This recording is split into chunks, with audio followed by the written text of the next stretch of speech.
Oke, selamat siang teman-teman. Apa kabarnya pagi hari ini?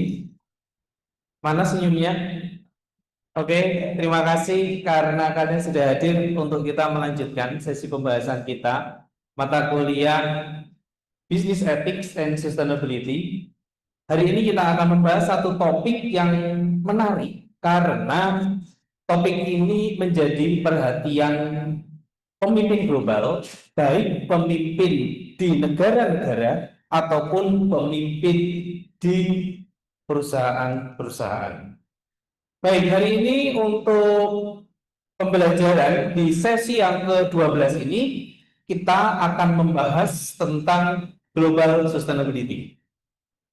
Nah, mohon diingat bahwa capaian pembelajaran kita ada tiga ya teman-teman ya. Kita ini adalah pertemuan terakhir. Minggu depan adalah pertemuan terakhir dan hari ini adalah pertemuan ke-12. Mohon diingat-ingat ya bahwa kita akan mengidentifikasi isu-isu etis di organisasi bisnis yang kemudian terkait dengan relasi dengan stakeholders atau pemangku kepentingan. Kemudian yang kedua, mendeskripsikan praktek corporate sustainability.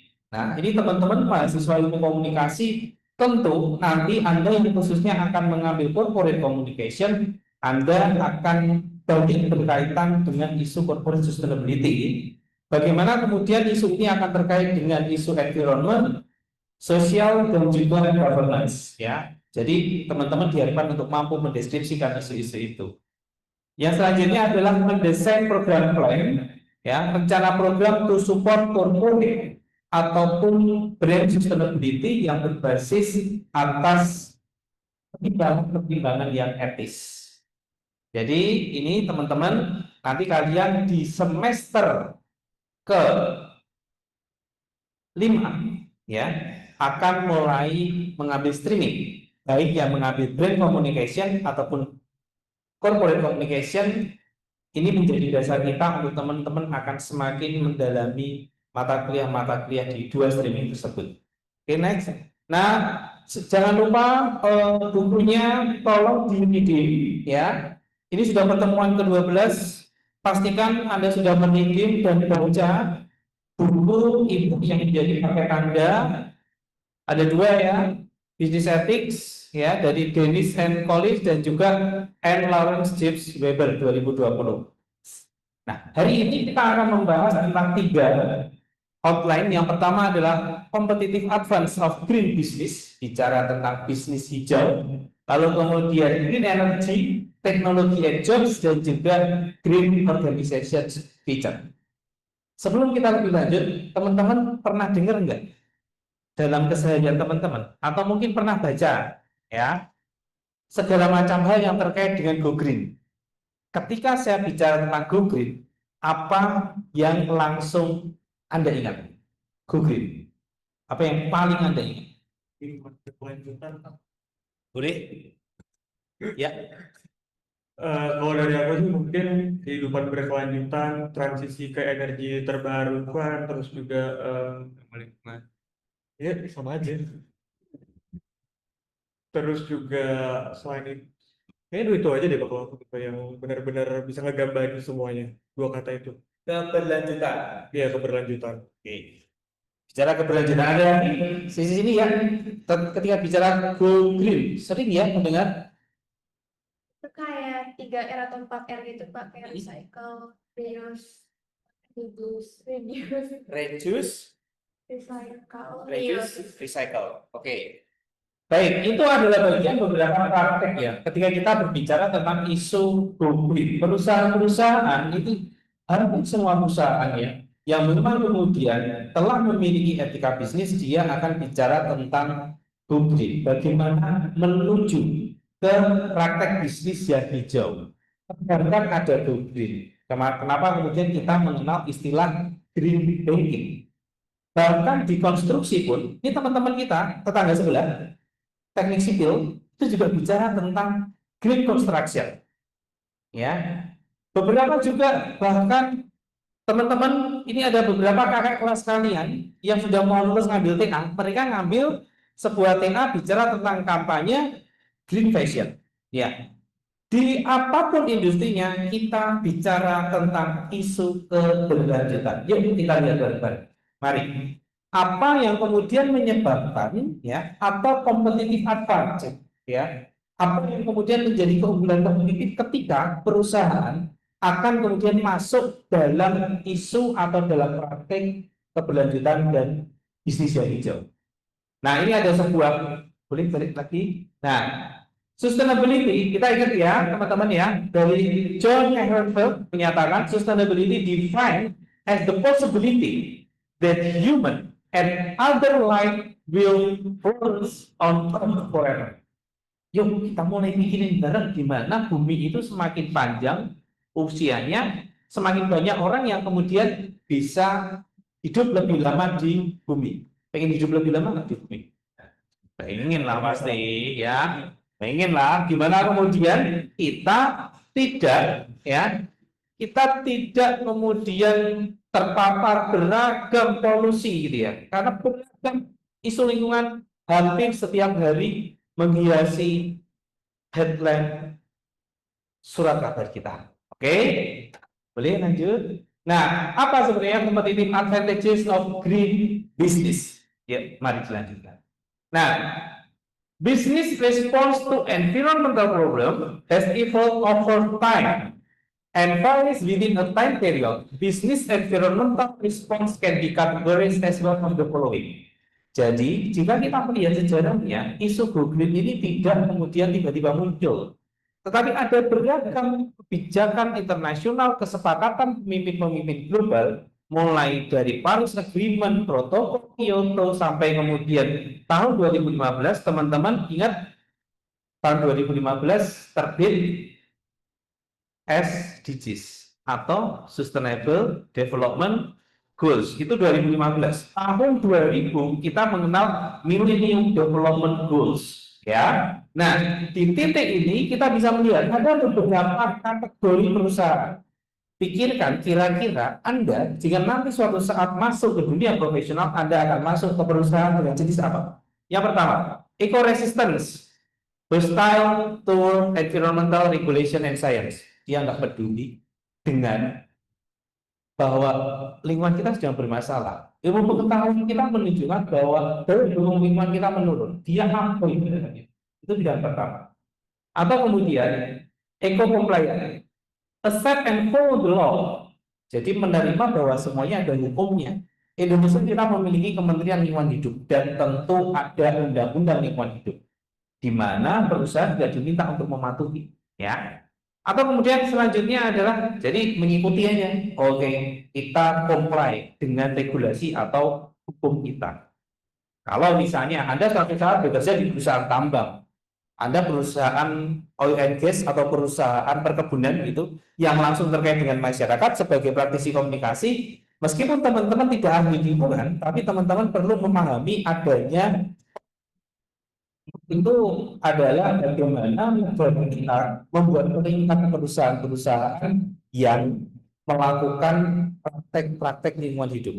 Semakin bagus dia akan menjadi emas. Di bawah emas ada propor hijau, di bawah hijau ada biru, di bawah biru ada merah, ya. Merah di bawah merah ada hitam. Kalau sudah hitam sudah pasti perusahaan itu akan ditutup. Merah itu sudah warning. Tapi semakin kemudian sampai ke level atau itu semakin tinggi, tuntutannya semakin banyak. Harus ada inovasi sosial, dia memiliki kemampuan untuk mengelola residu bisnisnya dengan sebaik-baik. Nah, di sini ya, kemudian eco-efisien. Tadi yang sudah sempat disampaikan ya, eco-efisien bicara tentang reduce energy, waste, and spread cost. Dan yang selanjutnya adalah eco-advantage. Ini sebenarnya kita mau bicara tentang bagaimana perusahaan memposisikan dirinya. Karena ketika berbicara tentang eco-advantage, kita akan bicara tentang great leadership. Siapa yang mau jadi pemimpin di sini? Angkat tangan. Masa nggak ada yang mau jadi pemimpin? Kita semua. Nah, masa kita mau jadi pemimpin? Nah, tapi sekarang mulai dipikirkan leadership. Pemimpin yang kemudian sudah paham tentang isu-isu keberlanjutan, khususnya keberlanjutan lingkungan. Selanjutnya melakukan inovasi tadi ya.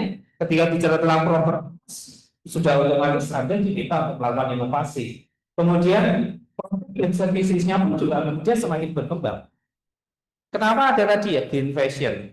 Kenapa kemudian bahkan ada perusahaan, kalian boleh cek gitu ya, ada sebuah perusahaan yang kemudian campaign-nya bicara tentang eco coal, bayangkan, coal adalah batu bara. Batu bara kemudian dianggap sebagai batu bara yang ramah lingkungan. Itu ada perusahaan yang seperti itu. Kalian bisa cek di HP kalian masing-masing. Ya, apa perusahaannya? Silakan nanti diperiksa masing-masing ya dan cek apakah itu sebagai praktik dari proses greenwashing atau memang benar-benar mereka ketika melakukan tambang itu benar-benar peduli terhadap lingkungan alam. Next. Nah, kita juga kemudian dalam konteks competitive advantage of business juga mengembangkan eco-friendly perspektif yang kemudian dikembangkan ya dan berkembang dari socially responsible investment atau SRI market dan juga mereverse ESG. Jadi teman-teman nanti kalian semester 5 masih akan kuliah, tapi semester 6 kalian akan masuk ke industri. Ketika teman-teman masuk ke industri, pastikan teman-teman tidak lupa dengan istilah ESG. I-nya apa? Environment, S-nya social, G-nya governance. Itu yang kemudian akan menjadi concern perusahaan apapun, baik nasional ataupun global, baik state-owned enterprise (BUMN) ataupun juga oleh perusahaan nasional ya, yang sudah terbuka bahkan. Kemudian ESG companies profit people and planet all matter to ensure long-term organizational success. Nah, ini selain ESG juga ingat ada triple P, people, planet, and profit. People, planet, and profit. Bahkan kita yang di konteks bukan ilmu sosial pun akan menginginkan ini nantinya ya. Oke, lalu kemudian kita juga monitor sustainability index ya dan beberapa indeks-indeks sustainability yang pada akhirnya ketika perusahaan mampu memenuhi indeks itu, dia akan semakin dikenal sebagai perusahaan yang bertanggung jawab. Ketika perusahaan itu dikenal sebagai perusahaan yang bertanggung jawab, maka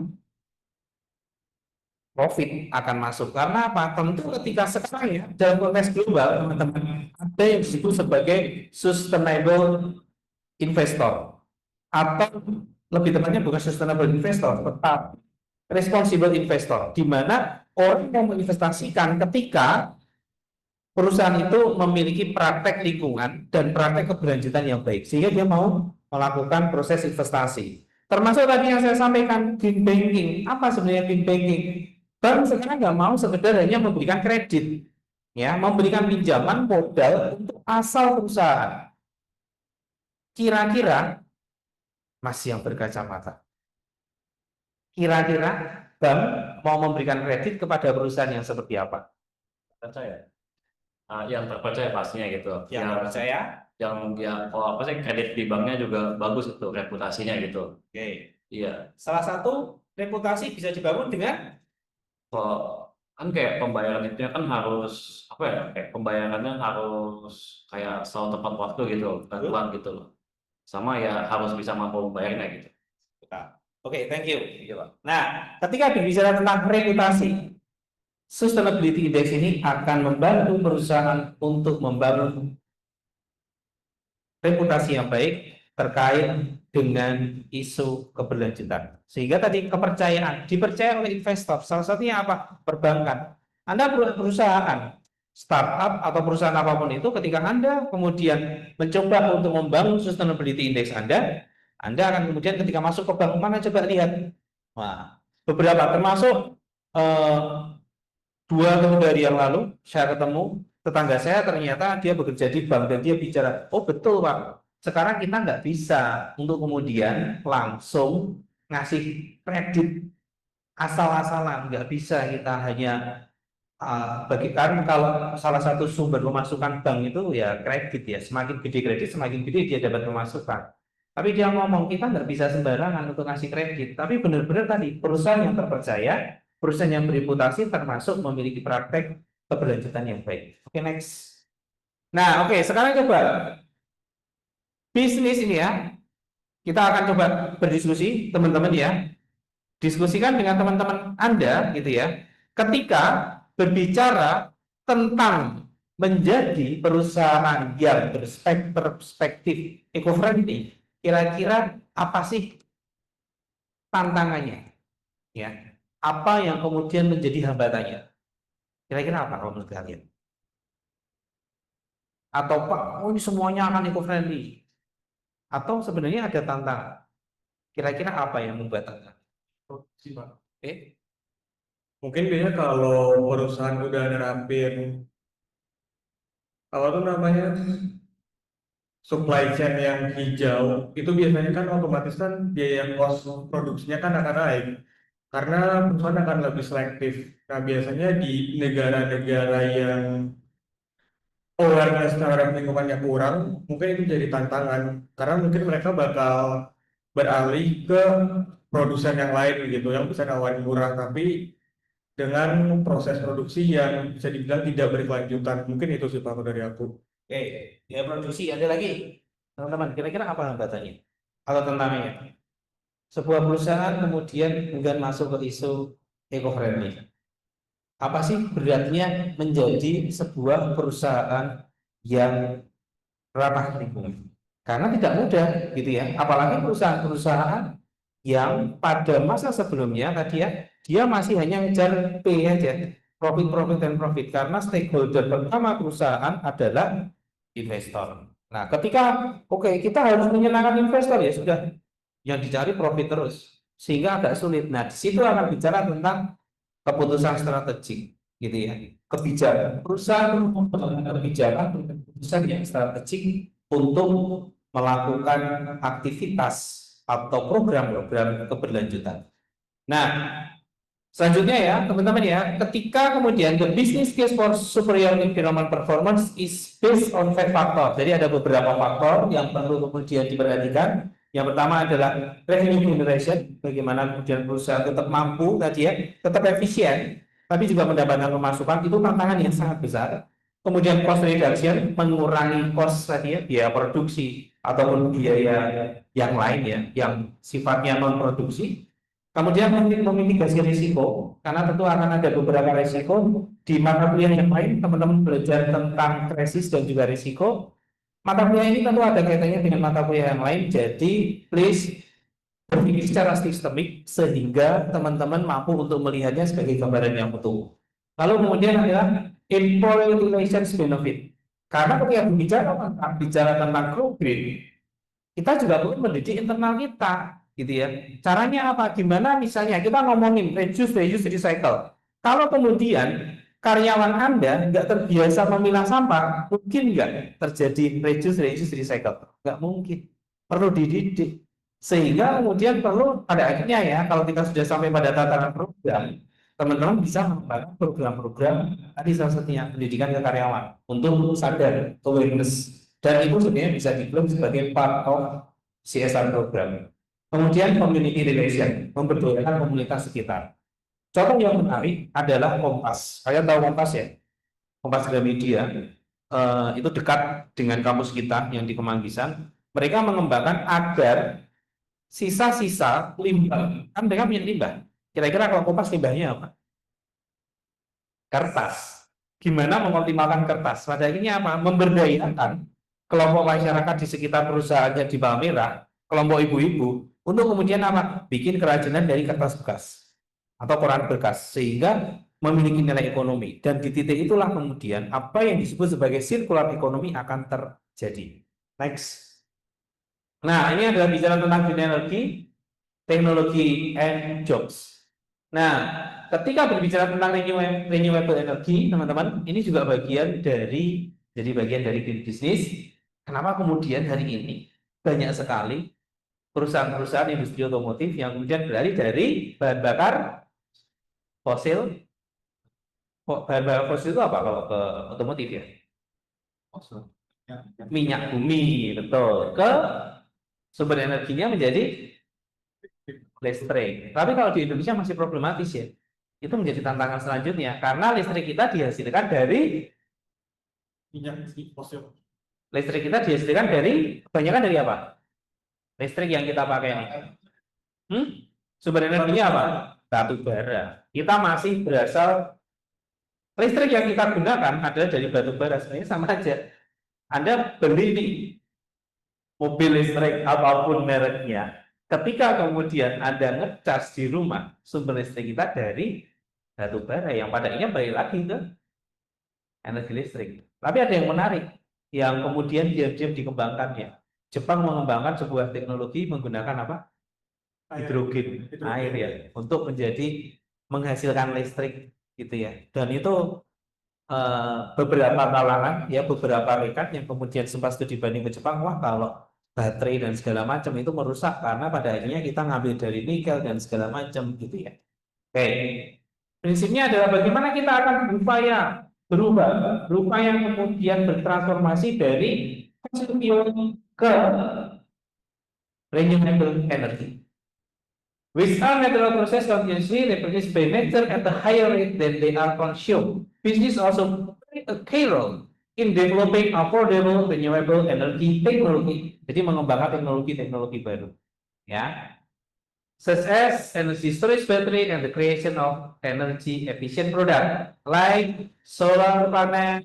Mungkin di rumah kalian ada yang pakai solar panel? Ya, belum ya.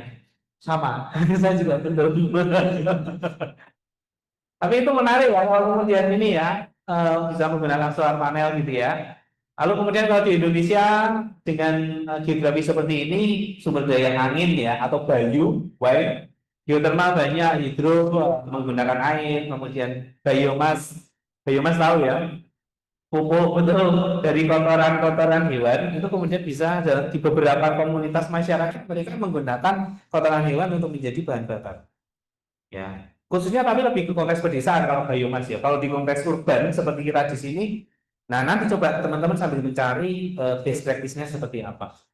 Lalu kemudian the primary source of renewable energy. Oke, lanjut. Nah, ini yang menarik teman-teman. Yang tidak kalah penting adalah membangun tim. Ya, green team, bukan green team, ya, tapi green. Kalau tim yang bermimpi ya, nggak apa. Tetapi kalau dream team itu tim impian, ya, bukan tim yang sedang bermimpi ya, tapi tim impian. Nah, tapi kita juga akan mengenal satu konsep yang disebut sebagai green team. Apa aja? A team of employees or go-getters who address common sustainability concern, share knowledge yang mau berbagi pengalaman, kemudian successfully implement environmental actions plans. Siapa aja? Nah, ketika berbicara kebenaran, teman-teman Anda belajar ilmu komunikasi, tetapi Anda juga akan belajar tentang multidisiplin. Ya, pada akhirnya kalian nanti bisa memilih di semester selanjutnya untuk memilih pre-elective atau minor program. Itu adalah bagian untuk teman-teman belajar cross disiplin. Nah, di konteks perusahaan, green team ini adalah tim yang multidisiplin, bukan monodisiplin. Jadi banyak disiplin. Antara komunikasi ada, kita juga perlu dengan teman-teman yang dari hukum, kita perlu dengan teman-teman yang dari IT, kita perlu dengan teman-teman yang kemudian dari civil engineering gitu ya, untuk kemudian mengembangkan green team ini. Lanjut. Nah, apa saja kemudian ketika Anda membangun tim, masih ingat ya, pembelajaran di semester 2 Anda belajar tentang komunikasi organisasi. Ada perbedaan antara kelompok grup dengan tim. Ya, kita mau membentuk tim dan tim itu ada di dalam sebuah organisasi. Bagaimana kemudian kita akan memahami tentang fitur-fitur organisasi hijau. Yuk lanjut. Nah, yang terutama adalah mengembangkan misi. Kita membangun misi. Misi kita menjadi perusahaan. Nah, nanti teman-teman, kalau satu saat, 1 tahun lagi Anda akan masuk ke 3+1. Iya, benar. Itu 3+1 itu kan dunia kerja langsung. Magangnya mahasiswa BINUS adalah magang yang benar-benar magang ya. Kalian minimal 4 bulan, maksimal 6 bulan 1 semester. Beberapa kakak kelas kalian kemudian sudah melakukan pemagangan bahkan 1 kontrak setahun gitu ya. Karena memang benar-benar magang. Anda bekerja profesional 8 to 5 gitu ya. Bukan yang hanya sekedar magangnya bikin kopi, enggak. Tapi kalian benar-benar bikin wadah, tapi saya nggak mau sebut itu mana. Masih disuruh fotokopi, nah itu udah, bukan hanya itu, tapi kalian benar-benar praktek langsung apa yang sudah kalian pelajari di kampus dan kemudian kalian bisa operasionalkan di perusahaan, ya. Nah, mengembangkan deep mission statement ya, articulate organization relationship with the natural environment. Nah, bagaimana kita akan memposisikan kita dengan relasi dengan lingkungan atau hubungan dengan lingkungan, ya. Mengembangkan berbagai macam standar, misalnya ISO, juga kemudian mengembangkan environmental mission statement atau environmental mission system, gitu ya. Plans, ya, describe how the organization conduct environmental policy development. Jadi mengembangkan kebijakan lingkungan, mengembangkan perencanaan lingkungan, mengembangkan program-program implementasi program lingkungan, melakukan monitoring dan melakukan aksi-aksi korektif atau perbaikan. Yang selanjutnya dengan manajemen review. Nah, ini ya, teman-teman, nanti setelah mata kuliah ini selesai, saya akan menaruh di forum untuk tugas kelompok. Nah, tugas kelompoknya apa? Nah, ini ya, dan dikerjakan selama 1 minggu ke depan. Nanti tugas kelompok, tolong kita sudah membuat kelompok ya, satu kelompok maksimal cukup 3 orang agar tidak ada penumpang gelap. Apa yang kemudian Anda perlu lakukan? Yang pertama adalah teman-teman coba untuk mengidentifikasi environmental management system plan, ya, environmental management system plan, ya, oleh siapa? Perusahaan yang kalian boleh pilih. Kenapa kemudian ya, as a group pick an organization or company and then analyze their EMS plan. EMS plan itu apa saja? Tadi ya, environmental policy-nya cari, lakukan riset data sekunder. Nanti kalau teman-teman memiliki koneksi ordal, misalnya kenal gitu ya, kalian boleh wawancara. Ya, seminggu ke depan, aku kenal Pak, boleh nggak? Boleh. Butuh surat, nanti kontak ke Binus Support agar nanti kalian bisa dapat surat pengantar ya bahwa ini memang tugas resmi dari universitas, kalian boleh wawancara. Tapi kalau enggak, perusahaan terbuka mereka akan membuka dokumen-dokumen ini. Nah, nanti tolong dipelajari, lakukan case study research plus ya, tidak wajib, tapi jika kalian berhasil untuk mewawancara perusahaan yang kalian analisis, saya akan kasih nilai tambah. Oke. Environmental planningnya bagaimana, environmental implementation bagaimana, dan juga environmental checking and corrective action, dan juga manajemen reviewing. Oke, next. Oke, nah ini beberapa contoh ya di building, next. Kemudian, oke, next. Ini juga sama tadi ya, sinkron ekonomi sudah kita bahas. Next, green supplier. Nah, kita juga akan bagaimana mendapatkan supplier-supplier atau vendor-vendor yang memang sudah ramah lingkungan. Next. Lalu kemudian mengembangkan berbagai macam indikator performance. Next. Nah, ini yang kemudian menarik teman-teman. Sebelum kita akan akhiri sesi kita adalah ada beberapa inisiatif perusahaan dengan melakukan green philanthropy. Ya. Bahkan kemudian kakak kelas kalian gitu ya, membuat kampanye sosial yang sebenarnya itu bisa sangat potensial untuk menjadi social enterprise, yaitu apa? Melakukan atau mengurangi limbah-limbah fashion yang melibatkan karyawan perusahaan, agar karyawan itu juga mampu menekan sampah-sampah tekstil. Itu adalah bagian dari green philanthropy sebenarnya menurut saya. Ya, karena apa? Di situ kemudian kita bisa membuat sebuah inisiatif mengurangi limbah yang melibatkan internal perusahaan.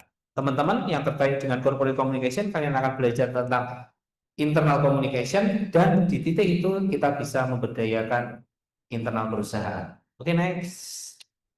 Oke, nah sampai di sini apakah ada pertanyaan, teman-teman? Tugasnya jelas ya. Nanti kita akan ketemu 1 minggu kembali, 1 minggu ke depan. Cek forum di LMS kita, Binus Maya, dan jangan sampai terlambat mengumpulkan tugas. Karena minggu depan adalah pertemuan terakhir. Oke, baik, terima kasih untuk perhatiannya, untuk diskusinya. Aplaus untuk kita semua.